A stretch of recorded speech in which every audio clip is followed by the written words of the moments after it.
Neil is an artist. He's co-ordinator of the Flunstellas project and co-director of Redoc. And he's going to be talking about Flunstellas.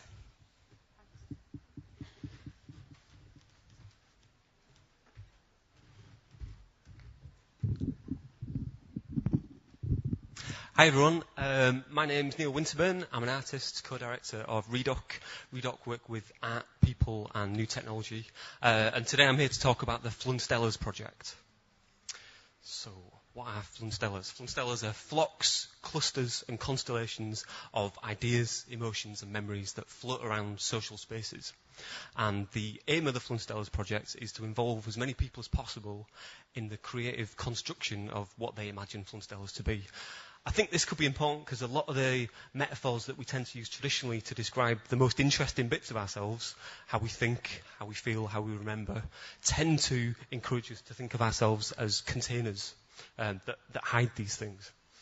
Quite often when we're talking, we can imagine, we're speaking about this thing or that thing, and we're passing ideas as if we're passing an object. And in reality, it's much more complicated than that. Actually, we're passing quite complex, multidimensional networks of language and emotions and memories. And I've spent the past year or so working with various different people, asking them, if you could see Flunstellas, what would they look like? What would they smell like? What would they sound like? And we'll come to that in a minute, but before we do, I'd like to just give you all a bit of time and space to reflect on your initial response to these ideas.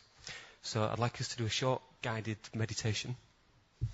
So, in a second, if everyone could look at the red dot and allow your shoulders to relax. And take a deep breath in and a deep breath out. And a deep breath in and a deep breath out.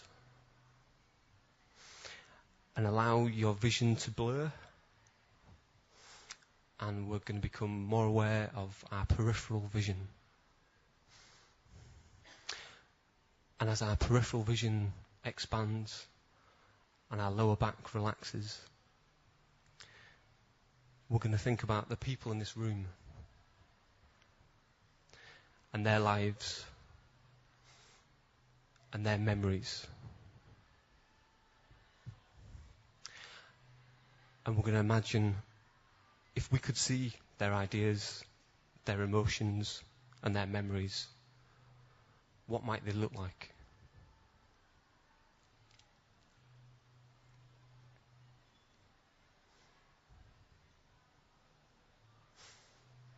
Okay, so hold on to that thought for a second. We're just going to move on to something else. I'm going to talk about the first ever Flunstellas course, which I ran as part of Facts, Knowledge Lives Everywhere exhibition earlier on this year. I worked with an amazing group of young people at Weatherhead High School, and we asked them what shape their thoughts would be. Here's an example of an angry emotion made in plasticine. We taught them how to use 3D modelling tool Blender, and they created digital objects like these that are much more scary angry emotions. So the group worked together and they created a library of these different Flunstellas shapes.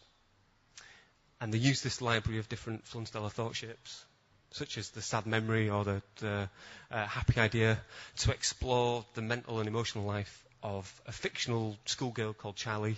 They created computer games in which these different memories and ideas interacted, and also they created giant papercraft shapes and composed a constellation that represented Charlie's mental life, which you can see with the young girls underneath it, and here's the team of people that helped build giant versions of these shapes.